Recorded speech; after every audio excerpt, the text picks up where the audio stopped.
The tanks were within a few hundred meters of Indian positions on the Kailash range. No, sir. No, sir. No, sir.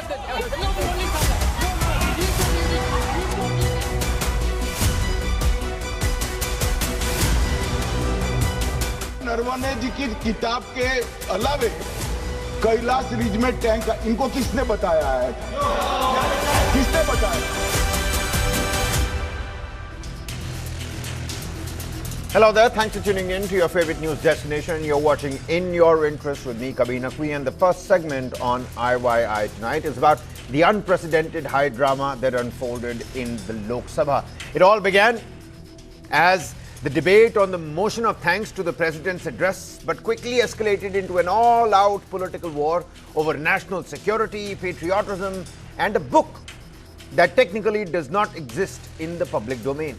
Take a look at this. Leader of opposition Rahul Gandhi took to the floor and dropped what can only be described as a literary bombshell, quoting from a magazine article that supposedly carries excerpts from the unpublished memoir of former Army Chief General Naravane, titled The 4 Stars of Destiny.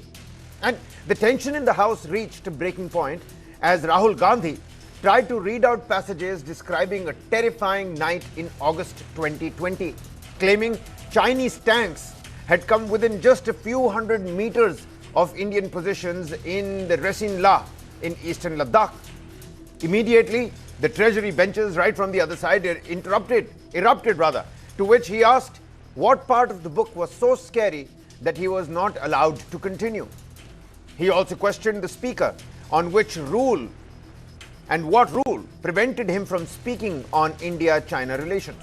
Now, the response from the government was swift and ferocious as well.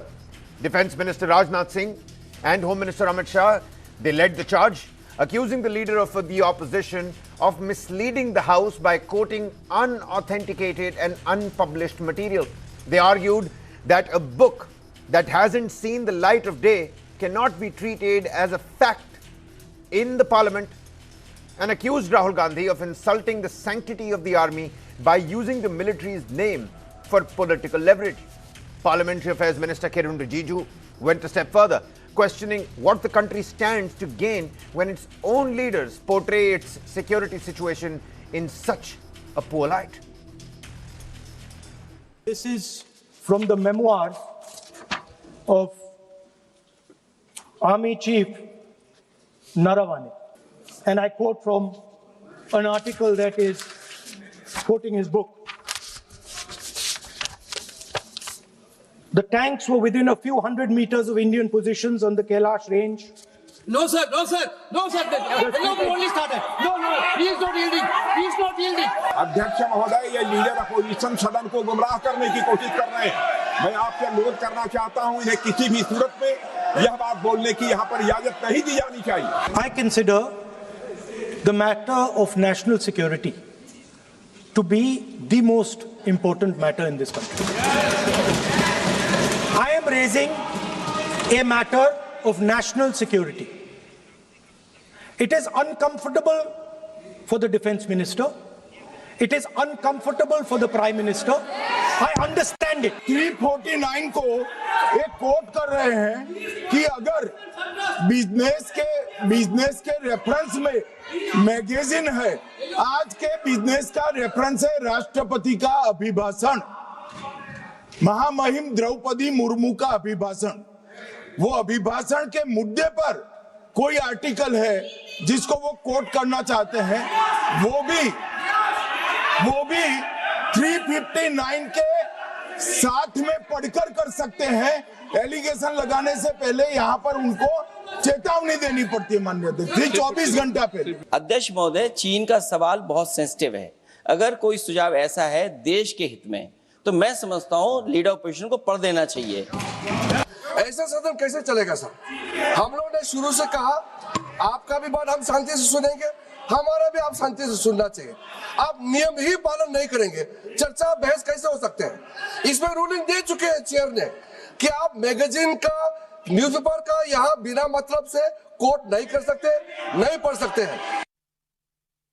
And now the excerpts Rahul Gandhi referred to come from the Caravan magazine's article on General Naravane's memoir. They describe an incident on the 31st of August back in 2020 in eastern Ladakh. Northern Command Chief informed the Army Chief about 4 Chinese tanks moving up a steep track towards the Resin-La. And General Naravane made urgent calls to Defence Minister Rajnath Singh, NSA Ajit Doval, CDS General Bipin Rawat, External Affairs Minister S. Jaishankar asking for orders. He wrote that no clear directions came initially. The command wanted to open fire, but he needed executive orders from right at the top. Later, Rajnath Singh called back after speaking to the Prime Minister, giving instructions in one sentence: do whatever you deem appropriate. And the former Army Chief described it as being handed a hot potato with full onus on him. We've got an esteemed set of panelists with us on the broadcast. The big question that we're trying to decode and ask: can an unpublished memoir be treated as a credible source of truth for a parliamentary debate on national security? And why has the Ministry of Defence kept General Naravane's book under review for over a year now? And does that particular delay validate the opposition's claims of, well, a quote-unquote cover-up? With me on the broadcast, Wing Commander Anu Acharya, spokesperson for the Congress Party; Savio, founder and editor-in-chief, Goa Chronicle, also with us on the broadcast. Many thanks for taking out the time, Savio. Major General S.B. Asthana, defence and strategic expert. Good evening, General. K.V. Prasad, senior journalist. A very warm welcome to you, Mr. Prasad. You know, Savio, let's get the snowball rolling here. The BJP says that this is about procedure. The Congress Party saying that procedures are being used as weapons here. But critics claim that the real discomfort is about what the memoirs actually reveal, and not in how it was quoted or where it was quoted. How do you look at the upheaval in the parliament today? It was adjourned twice. Necessarily, nobody got a chance to speak because of what Rahul Gandhi uttered. Well, actually, you know, Kabir, if you're actually getting into the aspect of a memoir written by the very senior and respected member of the Indian Armed Forces, then I would rather say that the memoir should be published for it to be considered to be what his version to that story is all about, because otherwise you've just got a copy of what he has supposedly written and it's not officially published. Now, we don't know whether he's actually come about and said it openly, or it is just in this unpublished memoir of it. So it leaves a lot of things in a questionable area. I'm not saying what the Congress is saying is wrong or what the BJP is saying is right. I'm just saying if a gentleman of his stature had an opinion and there is a book that's coming out on it, the book has been delayed for reasons best known to the author, the publisher and the government as well, then I think it is imperative that we wait for the memoir to come out over the facts that have been revealed in that memoir. Otherwise, they remain hearsay and they remain as part of a publication which has not been published. So in a sense, both the Congress and the BJP are not wrong and they're not right either. Because right now, it's like me saying in a book, as an author, I would probably say in the book that, you know, maybe Rahul Gandhi and the Congress had a relationship with, say, the Chinese government because of the MOU that was signed with them. But I don't have the MOU in my hand, right? How can I make assertions based on something in my book, which I'm saying something about? So I think the proof in the pudding is in the actual publication of the book for it to be considered to be his opinion or not. And so where does the parliament then draw the line, this line between legitimate scrutiny and premature disclosure of sensitive information like the one that was cited today? Well, I personally thought that it should not have been brought up in parliament. That's my personal opinion. And at the end of the day, if it was a published work of a person of his stature, then that could have been discussed in parliament as well if the speaker thought it was worthy of discussing. But the point is it published? It is still in the grey area of not being published, and such sensitive matters in an unpublished book should not become a part of the parliamentary discussion, because it eventually led to a waste of time rather than any concrete understanding of the situation that either the Congress was trying to raise or the BJP was trying to defend. Okay. Wing Commander Anu Acharya, many thanks for taking out the time. Wing Commander, how are you looking at these developments? The government says the book is under Ministry of Defence review for security reasons, and doesn't Rahul Gandhi's act now risk politicizing sensitive military operations that took place back in 2020? Good evening to you and all panelists. I was to appreciate your channel that you have taken up this topic. But now I see the topic is whether it is morally correct or not that you are talking about an unpublished book. In fact, let's talk about what has actually happened. And it has been published in all the newspapers and channels. Because on the night of 28th and 29th August 2020, Kailash ranges were captured by Indian Army. And why that happened? Because when Northern Commander General Joshi, YK Joshi, called the army chief and asked that the tanks are coming towards Kailash ranges. And mind you, Kailash ranges, China has a claim from 1959. It's a 1959 claim on Kailash ranges. Whereas in 1993, it is in our territory, and that was, China was doing a dilly-dally and it was not accepting that, though it is there a part of that deal.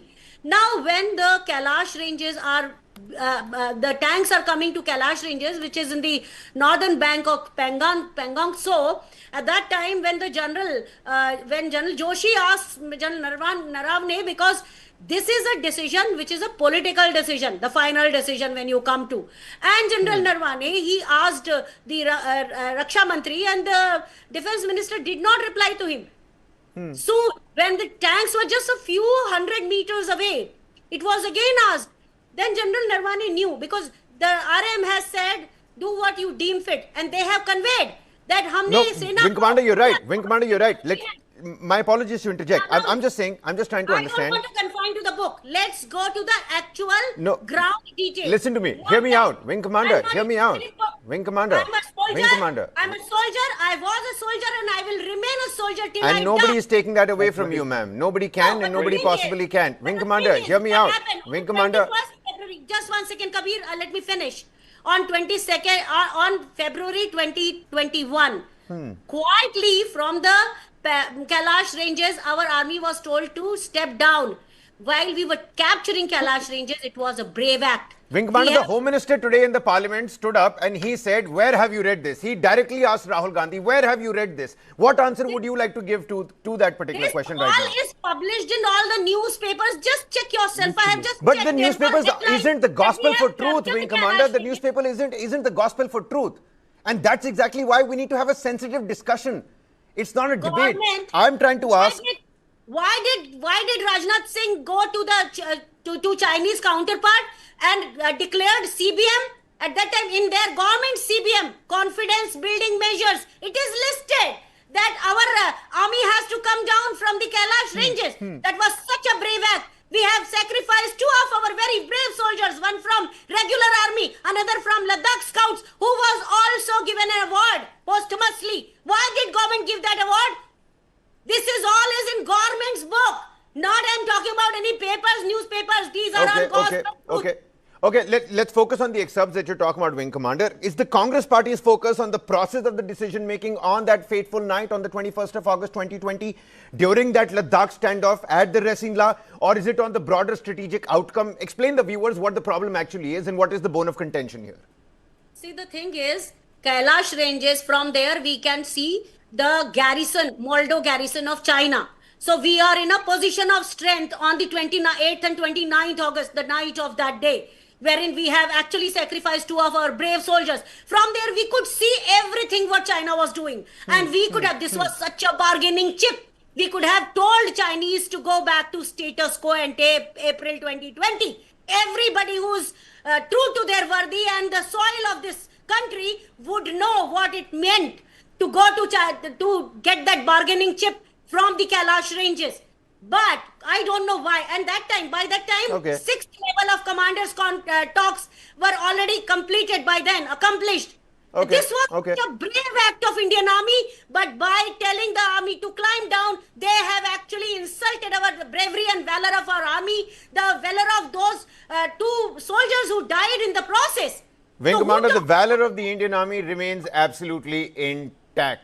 We can decide on what is happening, in closed doors in our lobby room discussions. But I'm talking about those soldiers. And this discussion, I don't think you heard the introduction correct. This is not about the morality of who said and what they said. This is about the political standoff that happened in the parliament, and it so happens to be about General Naravane's, memoir. About the real story, what has happened to Indian Armed Forces? Why we can't talk about it? Why we have a defense expert who will not talk about it? They will talk about why the book was not published. Okay, fine. That's a credible point. That's a credible point, Wing Commander. You finally made a point here. Why can't we talk about it? And that's the point that I'm trying to ask. Why can't we talk about it? And for that, we've got a military expert on that. General Asthana is with us here on the broadcast. General, does public debate around such episodes, does it strengthen transparency, or does it, open the doors for more, political controversy? Does it risk operational morale? Does it risk future deterrence? How did you understand and read the purview of what took place in the parliament today? Okay. Firstly, there is fair amount of political sensitivity and fair amount of rhetoric on this issue. Yeah. So let me go by as to what is correct. From the point of view of legality, as well as from the point of view of the procedures of the armed forces. Okay. Now, firstly, any published, unpublished material cannot be cited as a fact. So, the book is not yet published, and therefore, an article quoting that book also loses credibility as far as citing it as a fact is concerned. What happened, the discussions which took place between General Naravane, between the defense minister and everybody is known to them. What newspapers have given is their interpretation of what they understood. I don't think anybody heard that discussion, or there is any, shall I say, recording of that which has been made public by the government. Okay. Number two, what happens is, in a sensitive case like this, we all as army officers, I've been writing, and I mean, you all are aware that I write so many books, I have written so many publications, more than 700 of them so far. Let me tell you that anything which I knew, I was a DG infantry, anything which I knew in my capacity as a DG infantry, in my official capacity, I'm not supposed to write that. Anything, even after retirement, when I write, it is purely and squarely what is available in public domain, and my interpretation of that, my military interpretation as an analyst of that is the only thing which I can write. So, General, so I mean, hitting the nail on the head, what are the risks and benefits of discussing military operations and episodes in public? See, all military is not a holy cow that it cannot be discussed in public. So, discussing things in public is absolutely, I don't think there is anything wrong in it.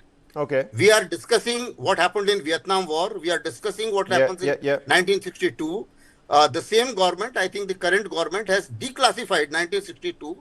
And for, for the information of all the viewers, I must say that for a fair amount of time, 1962 history was classified and was not being declassified.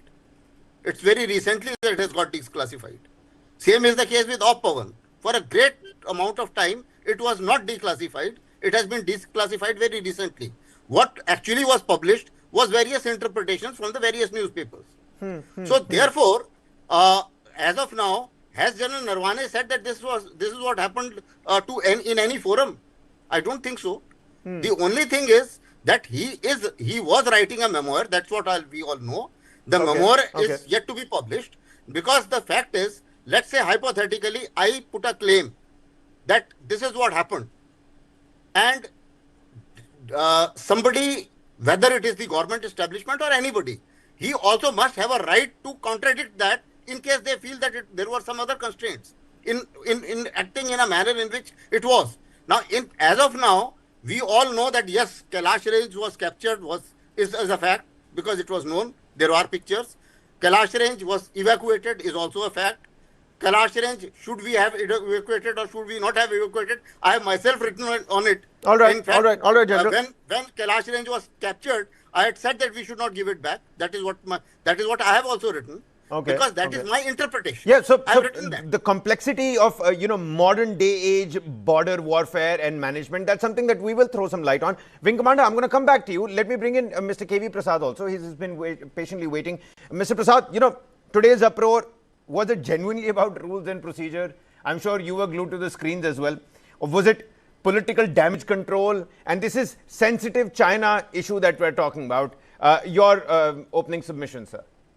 Kabir, I think it was a mix of all of them. The way I look at it, number one, because the issue has been, in fact, if you go back in the parliamentary records, many a time outside, some members of parliament, especially from the opposition, have been saying that whenever they have raised issue or wanted to raise the issue over the Galwan clashes, nothing has come out. Either they were not, those questions were not, they did not come up in the ballots and stuff like that, whatever happened, or it was said to be too sensitive for public discussion or reported in parliament. Now, this has been the last 5 years. It's not new. This has been happening, and it is very routine for members of parliament, irrespective of which side they are, to ask questions. In fact, just to take you, since you asked me a question, there is, of course, a political aspect to it, because secondly, on the military aspect, nobody wants to disclose operation details. Everybody knows about it. No responsible opposition or responsible government. And remember, this party and members of this party have been in the government for a long number of years. So all of them are aware of what's requirement. Having said that, I'll tell you, when General Asthana is here, and I know him, he may bear me out.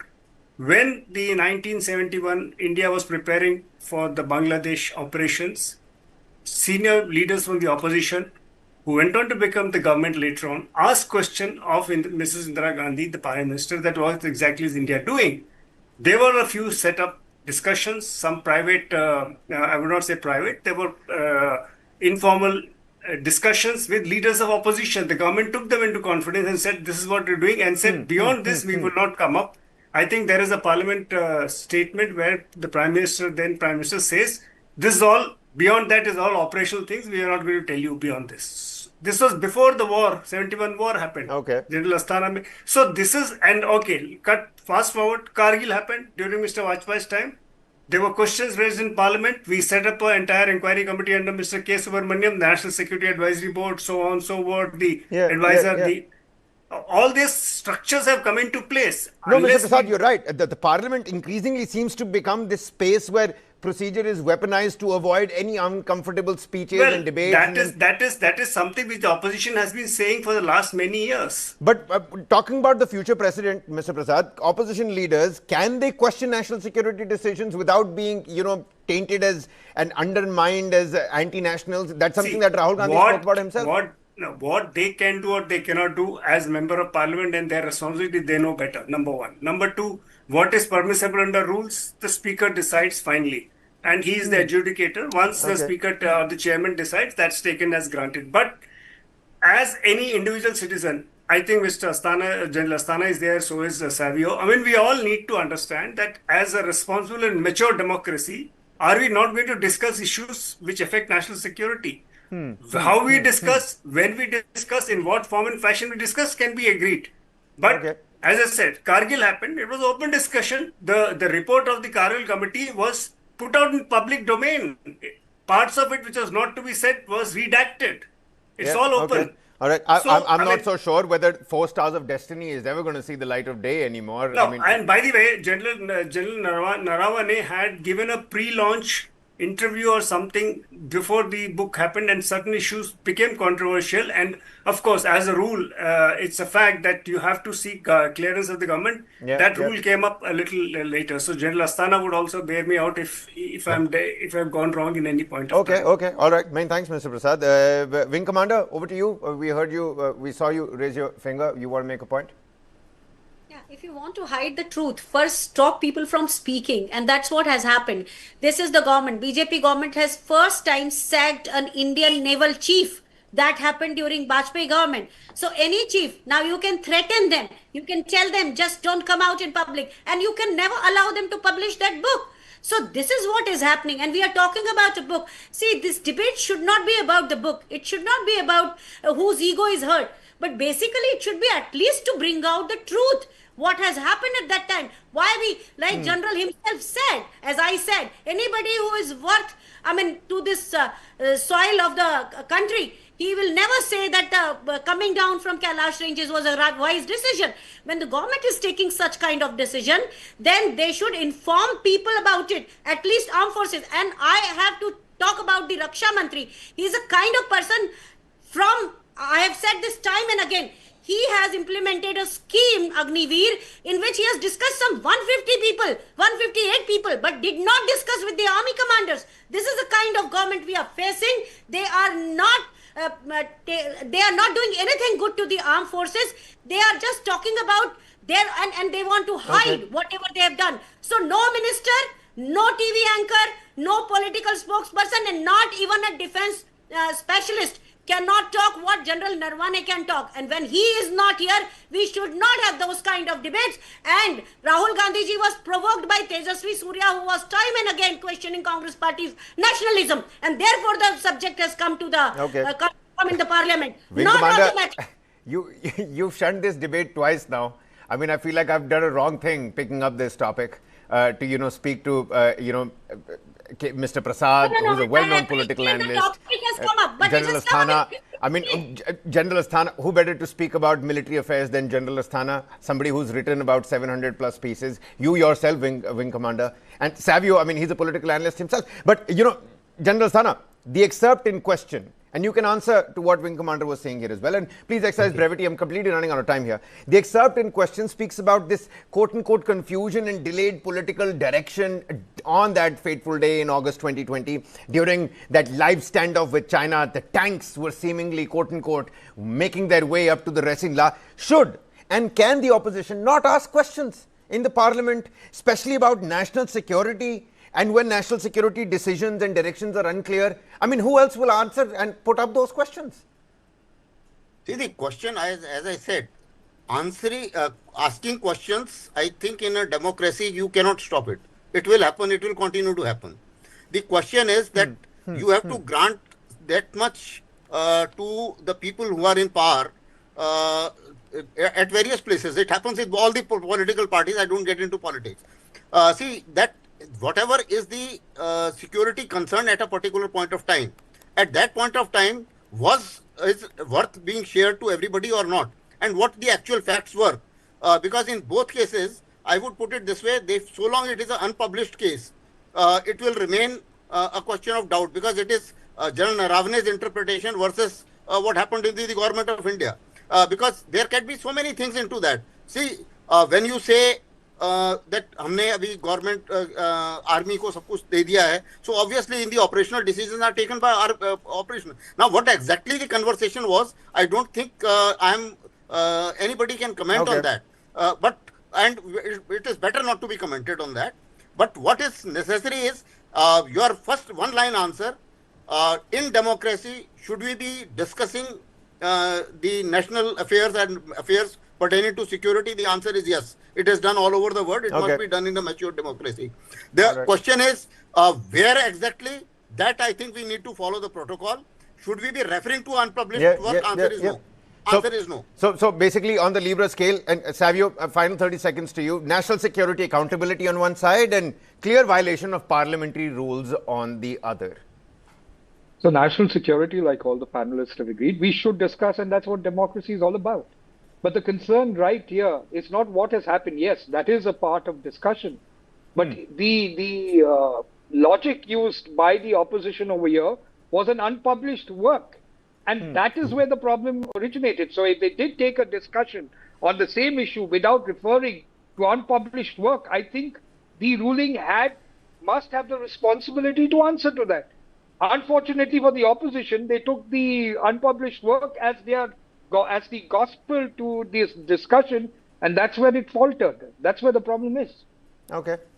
All right. I think we'll leave it there. Mr. Prasad, General Asthana, Wing Commander, completely run out of time here, Wing Commander. And Savio, many thanks for taking your time. National security demands responsibility.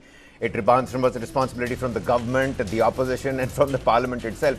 Debate is also essential in democracy, but so is restraint. And the real question tonight is not about who shouted louder. We've played those reactions as well.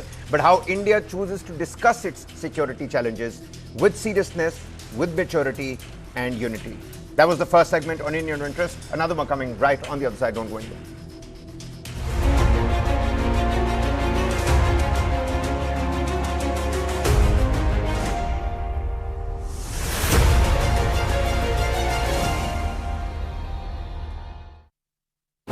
Imtiaz जी के father को बीमारी के कारण अचानक hospital में admit होना पड़ा। Policy बाजार की टीम ने हॉस्पिटल पहुंचकर लाखों का क्लेम अप्रूव करवाने में पूरी हेल्प की। पॉलिसी बाजार पर 1 करोड़ का हेल्थ इंश्योरेंस सिर्फ 550 रुपए महीने से शुरू।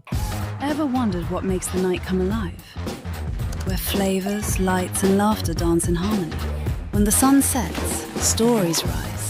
Of kitchens, cocktails and charisma. What makes your city's night so happening? Let's find out.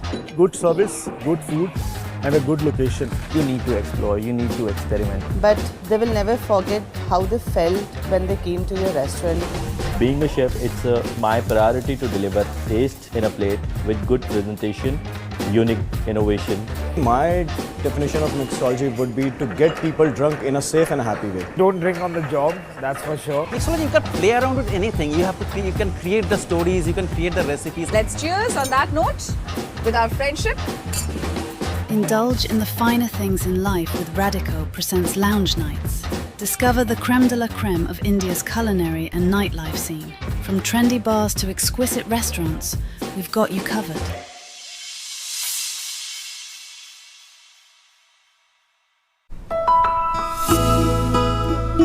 Tata capital 2 wheeler loans के साथ इसने की अपनी नई बाइक की जिद पूरी।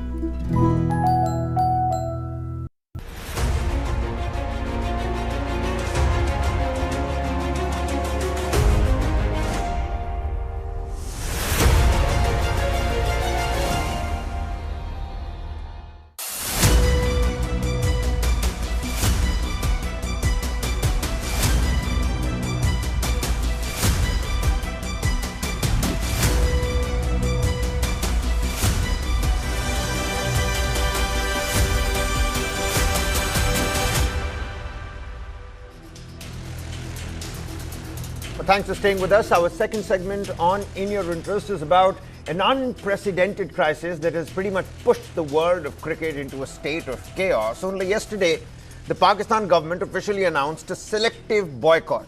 Let's break this down for you. It cleared its national team to take part in the ICC Men's T20 World Cup 2026, but with a condition that the team will not play against India in their group stage match scheduled for 15th of February in Colombo, Sri Lanka. The International Cricketing Council, ICC, has not taken this lightly, issuing a stern warning. It described the move as harmful to the global game and disappointing for millions of fans, including those in Pakistan. The ICC pointed out that selective participation goes against the basic idea of worldwide tournament, where all teams compete on equal terms. It urged the Pakistan Cricket Board to look for a solution that works for everyone and to think about the long-term effects on Pakistan cricket. This step appears to break the hybrid model agreed for the ICC events from 2024 to 2027. It's under a contract.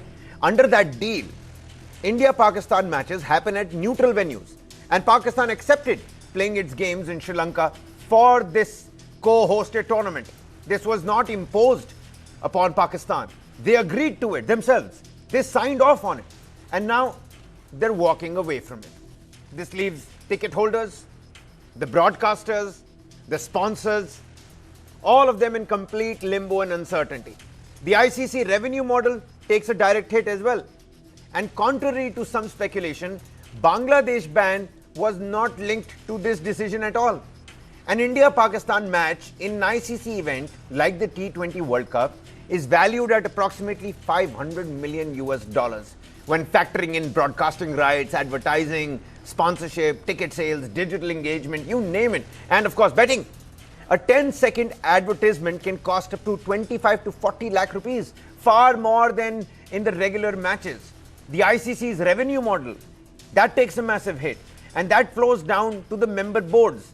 India might handle a 200 crore rupee loss, but for Pakistan and several other smaller boards which depend heavily on ICC distributions, this could be much tougher, risking future deals and future cash flows. The ICC has several options if this goes ahead. The match could be declared a forfeit, giving India full points whilst hurting Pakistan's net run rate. Financial penalties are possible, putting the Pakistan Cricket Board's annual ICC share of around $34.5 million at risk. Tournament payments might be held back, as this is a voluntary boycott without force majeure cover. In extreme cases, disciplinary steps like suspension or restrictions on future events could also follow, breaching the member participation agreement. So, big questions that we're trying to ask tonight.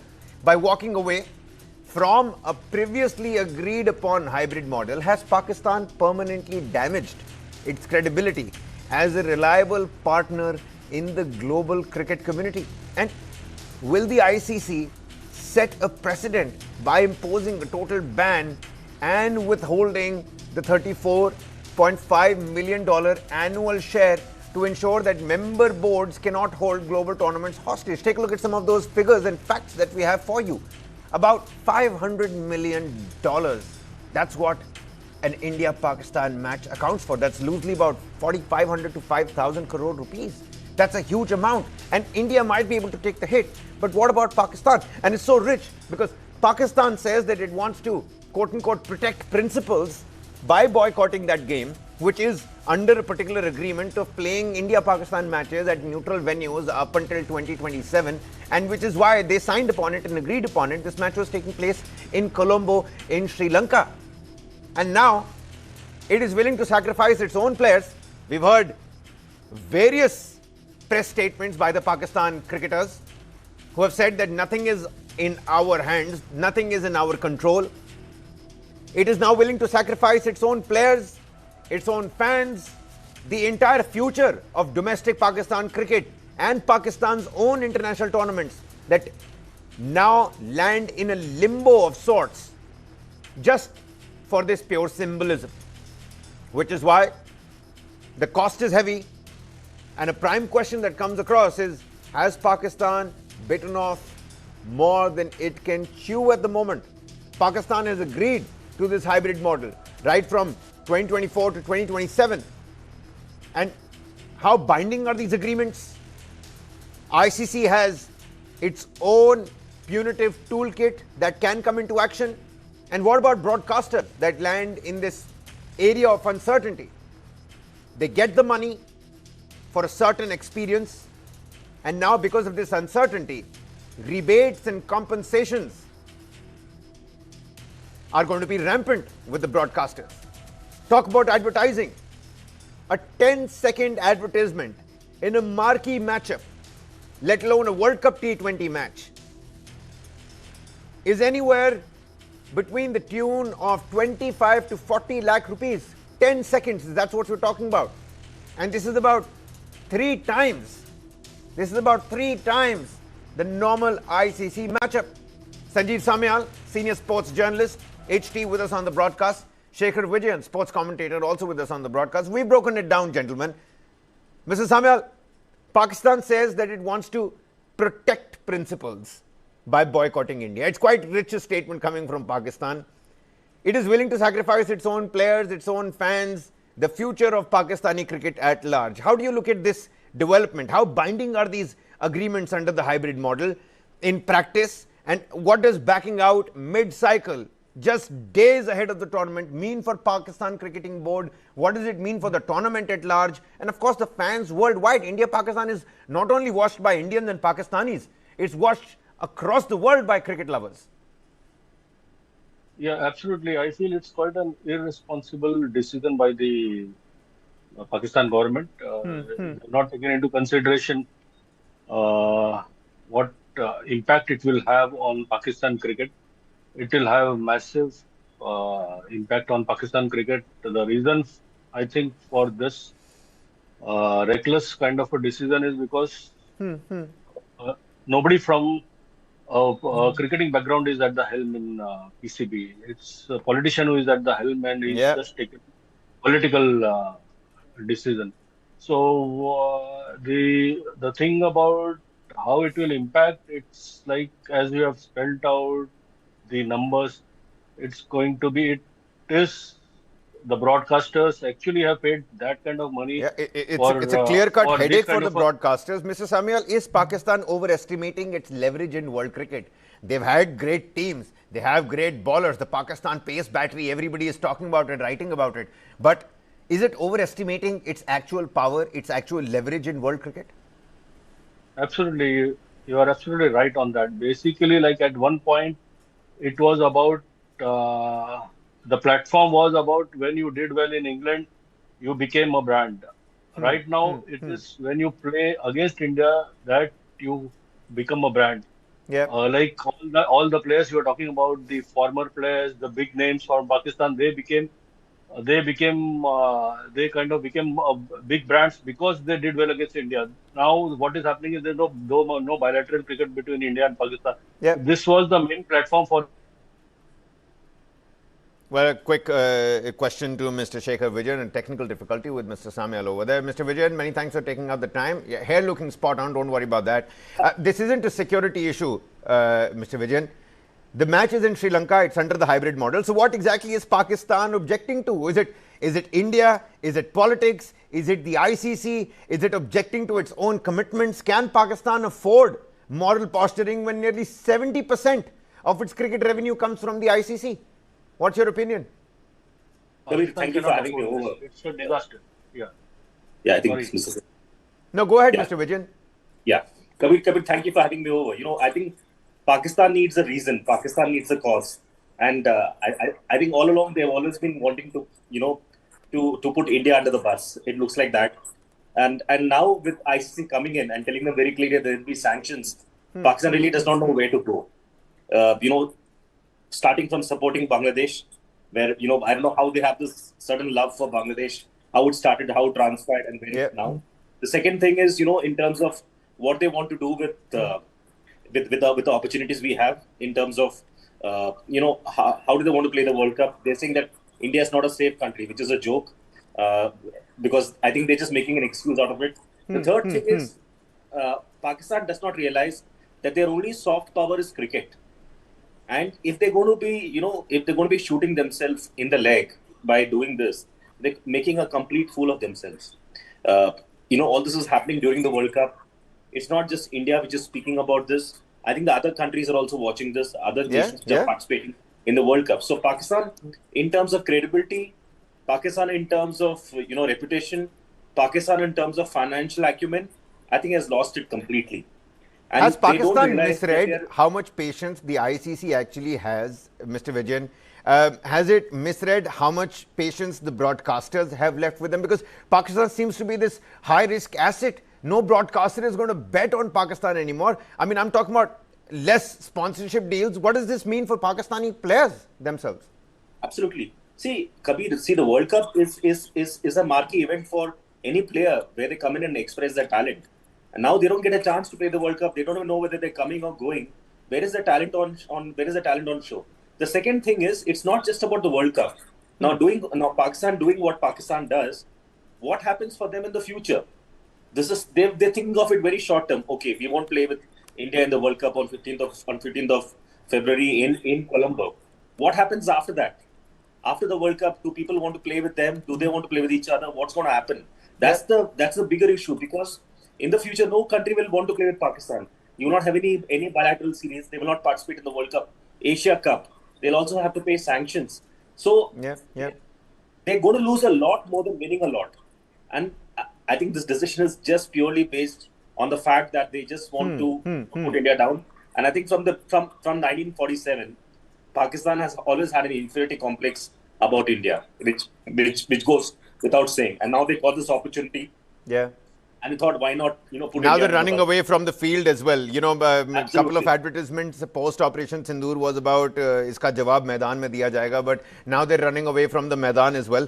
Mr. Samuel, is this boycott actually negotiation tactic, and it's going to be tomfoolery at the hands of the Pakistan Cricketing Board if they think so? But what message do you think this sends to the Pakistani players, that political optics matter than actual World Cup campaigns? And so many of their players have come out and openly said nothing is in our hands. It's Mr. Mohsin Naqvi and Shehbaz Sharif that are calling the shots.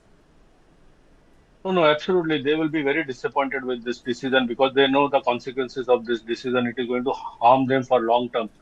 And naturally, like obviously, what we are seeing is it's basically a political game being played with the players and the Pakistan cricket being just used for political gains over there. So it is going to harm them massively. What has happened to hockey over there? It's like absolutely finished. So this is the only sport which was actually doing okay over there, and this decision could actually impact it in a very grave way. It's very serious consequences of it. Pakistan cricket, if they go ahead with this call. Okay, well, I'm going to concede here. There is one more soft power with Pakistan. You know, people are raving about Pakistani daily soaps, but beyond that daily soap and the cricket at hand, which already is a lose-lose situation, there's not much soft power at play over here. Many thanks, gentlemen, for speaking to us here. So it seems like it's a loss-loss, lose-lose situation for them. They've overestimated how much leverage they have in world cricket, and they have also overestimated what kind of patience the ICC and the entire broadcasting network have for them. This looks less like defiance and more like Pakistan punching way above its economic weight. Many thanks, Mr. Vijayan, and many thanks, Mr. Samial, for taking up the time and speaking to us here on News 9. That's all the time we have for you in your interest. We're going to see you again tomorrow. Many thanks for watching.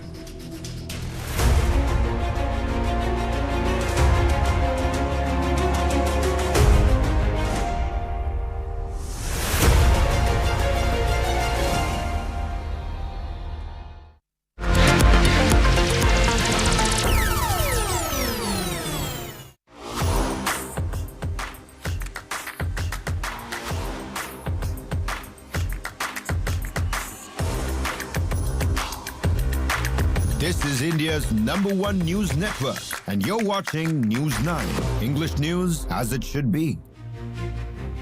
China has criticized the Grammy Award given to the Dalai Lama, calling it an attempt to promote what it terms anti-China activities. Reacting to the Tibetan spiritual leader's win at the 68th Grammy Awards, Beijing said it firmly opposes using international recognition to advance separatist agendas. China's Foreign Ministry spokesperson Lin Jian alleged that the Dalai Lama is not merely a religious figure but a political exile engaged in anti-China separatism under the guise of religion. 众所周知，14世达赖并不是单纯的宗教人士，而是一个披着宗教外衣、从事反华分裂活动的政治流亡者。我们坚决反对有关方面将艺术评奖作为反华政治操弄的工具，这一立场是一贯的、明确的。The Dalai Lama won the Grammy Award for Best Audiobook Narration and Storytelling Recording for his spoken word album, Meditations, the reflections of His Holiness, the Dalai Lama. Responding to the honor, he expressed gratitude and humility, saying the award reflected a shared responsibility towards peace, compassion, and the oneness of humanity. The Grammys ceremony itself turned into a platform for political messaging, with several artists speaking out against U.S. Immigration Enforcement Agency, ICE. Musicians including Bad Bunny, Billie Eilish, and Olivia Dean delivered strong anti-ICE statements during their acceptance speeches. Bad Bunny, who won 3 major awards including Album of the Year, called for love and humanity over hate, becoming the first Spanish-language artist to win the top honor. Kendrick Lamar also made history, becoming the most awarded rapper at the Grammys with 27 wins. Before I say thanks to God, I'm gonna say eyes out. We're not savage, we're not animals, we're not aliens, we are humans, and we are Americans. Meanwhile, US President Donald Trump slammed the 2026 Grammy Awards as the worst and threatened legal action against host Trevor Noah for a joke linking him to Jeffrey Epstein, calling the comment false and defamatory.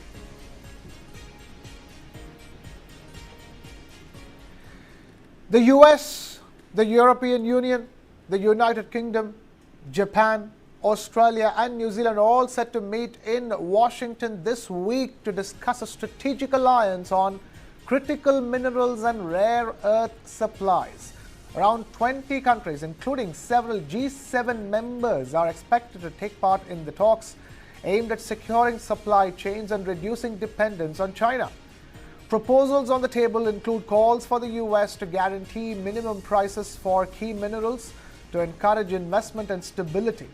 The meeting is also being viewed as an effort to repair strained transatlantic ties following a year of trade tensions and policy disputes under President Trump. Officials say that the alliance could serve as a model for future cooperation in sectors like steel. Australia has already signaled its intent by announcing a multi-billion-dollar strategic mineral reserve to guard against supply disruptions.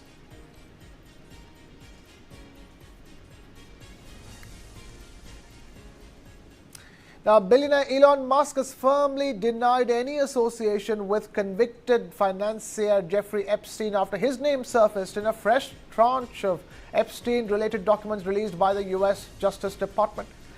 Musk says he never attended Epstein's parties, never flew on the so-called Lolita Express, and never visited the private island linked to abuse allegations. He maintains that he has done nothing wrong and rejects all insinuations outright. The documents released recently formed the largest disclosure so far in the Epstein case, running into millions of pages and including videos, images, and law enforcement material as well. Authorities have clarified that many references in the files are unverified and do not amount to charges or findings of guilt. Musk says he has consistently supported the full release of the Epstein files and strict action against those who exploited minors. He argues that his position has made him a political and media target, but insists that accountability matters more than reputational damage. Now, the files also mention several other high-profile figures, reigniting global scrutiny of Epstein's network. Now, Britain's Prime Minister Keir Starmer has said that former Prince Andrew should testify before a US congressional committee following new revelations about Andrew's links to the late financier and sex offender Jeffrey Epstein. This report tells you more. The former Prince Andrew should testify before a US congressional committee, British Prime Minister Keir Starmer has said. That's after the latest revelations about Andrew's links to the deceased sex offender and financier Jeffrey Epstein. New files published by the US Justice Department include emails that showed King Charles's brother maintaining regular contact with Epstein for more than 2 years after he was found guilty of child sex crimes. The files also include pictures appearing to show Andrew crouching over and touching the waist of an unidentified woman lying on the floor. King Charles stripped his brother of the title of prince and evicted him from his mansion in the grounds of Windsor Castle in November, in the wake of previous revelations. Andrew Mountbatten Windsor, as he is now known, has denied wrongdoing in connection with Epstein. He did not reply to a Reuters request for comment on the latest revelations. Buckingham Palace declined to comment. Speaking to reporters on the plane to Japan following his 4-day visit to China, Starmer said Andrew should explain everything he knows to US lawmakers to help Epstein's victims. Anybody who has got information should be prepared to share that information, he said, in whatever form they are asked to do that. The files show Andrew maintained regular contact with Epstein after his conviction, including discussing potential business deals and social meetings. In several emails, Epstein and Andrew discuss women that the financier proposes to put in touch with the prince. In one email, Epstein offered to bring 3 women to Buckingham Palace. Cubans from all walks of life are hunkering into survival mode, navigating lengthening blackouts and soaring prices for food, fuel and transport as the US threatens a stranglehold on the communist-run nation. More in this report. Cubans from all walks of life are being pushed to the limit. Reuters interviewed over 36 residents in neighborhoods around Havana, and those interviews paint a picture of struggle. Blackouts are happening for a longer period of time, and goods and services, especially those tied to limited fuel supplies, have become more scarce and more expensive. Here's Havana resident Yaite Verdesia. Los precios de la alimentación del ser humano, por lo menos las necesidades principales. Food prices keep going up instead of going down, and no salary is enough to get through the month. Everything is critical. Todo está crítico. Cuba's peso has lost more than 10% of its value against the dollar in 3 weeks, pushing up the price of groceries. And getting around is harder than ever as Cubans face fuel shortages, with first Venezuela, then Mexico, halting oil shipments to the island. This man said he signed up for a ticket to buy fuel over a month ago and still hasn't received it. U.S. President Donald Trump has said tariffs will be imposed on imports from countries that supply Cuba with oil, boosting the pressure on Washington's longtime foe in the wake of the ousting of Venezuelan President Nicolas Maduro, a key Cuban ally. On Friday, Cuba's foreign minister declared an international emergency in response to the U.S. tariff warning, which he said constituted an unusual and extraordinary threat. Julia Anita Cobas, a 69-year-old housekeeper, gets up at 4 a.m. each morning for a 10-mile commute that now approaches 4 hours round trip. With less public transportation available, the journey has become longer and more costly. She told Reuters, quote, "Life is hard, but we rise to the occasion." But 32-year-old Aimee Milanes said neither the Cuban nor the U.S. government offered her much hope. She said, "This is survival, nothing else." Claro, esto es supervivencia, más nada. Now, Pakistan says its security forces have killed 145 militants in a massive 2-day counter-terror operation following a deadly wave of coordinated attacks across Balochistan. The violence left 31 civilians and at least 17 security personnel dead, marking one of the deadliest flare-ups in the province in years. According to Pakistani authorities, militants carried out gun and bomb attacks at multiple locations, including Quetta, Gwadar, Panjgur and Pasni, targeting civilian infrastructure and security forces. The banned Baloch Liberation Army has claimed responsibility for the attacks. Pakistan's military says it fought militants for over 40 hours, killing 145 insurgents in clearance operations, including 3 suicide bombers, with more militants eliminated in parallel operations against the TTP. The army says operations will continue under the National Action Plan, even as militancy surges in Balochistan and northern Pakistan.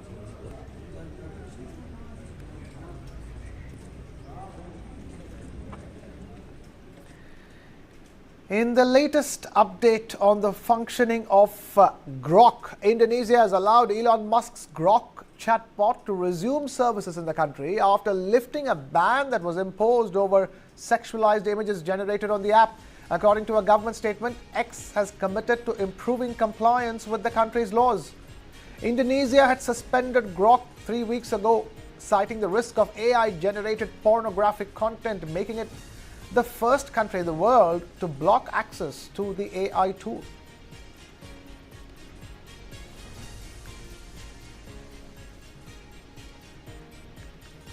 And with that, it's a wrap here from my side. Thank you so much for watching. This is Krishna Kumar signing off.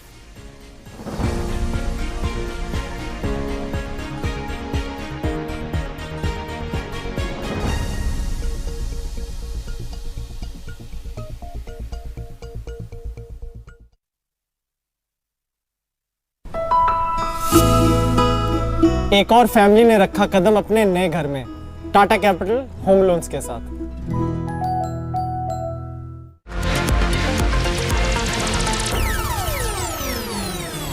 वकील साहब, अच्छी खासी practice है, नया field में क्यों जाना? Sister, देश का सोच रहे हैं और इसके फ्यूचर का नहीं सोच रहे? SBI लाइफ से अपनी बेटी का फ्यूचर सिक्योर है। तभी तो इनको अपने इरादे पूरे करने का राइट है। पढ़ो पढ़ो, देश की कई बेटियों का फ्यूचर सिक्योर करना है। करो पूरे अपने इरादे, अपनों से किए सभी वादे। SBI लाइफ अपने लिए, अपनों के लिए।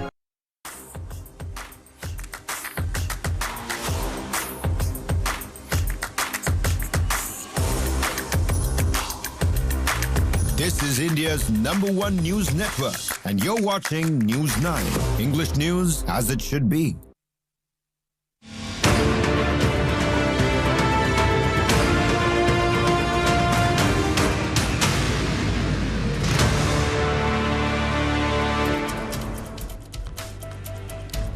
Thanks very much for tuning in to Unmissable. I'm Nabila Jamal. I take you through news from India and across the globe. Let me start with our top stories right here on Deep Dive. We're looking at Pakistan, who's refused to play with India in the upcoming T20 World Cup. Well, they've withdrawn, claiming they want to show solidarity to Bangladesh, whose requests to the ICC were refused. And therefore, Bangladesh decided to withdraw from the game. So Pakistan says, in solidarity, we will not play with India. We're going to take you through repercussions. What does Pakistan stand to lose here? And also, on our top story tonight is private schools. It appears that Delhi, as a state, is deciding to regulate private school fees. Is this too little too late? What could be really a part of this restructuring? We're going to find out with our panelists on board. And also tonight on our top story, we're looking at a huge face-off that Rahul Gandhi and the government has had over him quoting Naravane's memoir, which hasn't yet been released. So the opposition leader making those quotes out of a memoir that has not yet been released, which the government has taken serious objection to. That story and more. Headlines first. Air India grounds Boeing 787 after pilot flags fuel control switch shifting to cut off during engine start. DGCA informed as the airline involves Boeing OEM safety checks underway despite no fleet-wide issues found.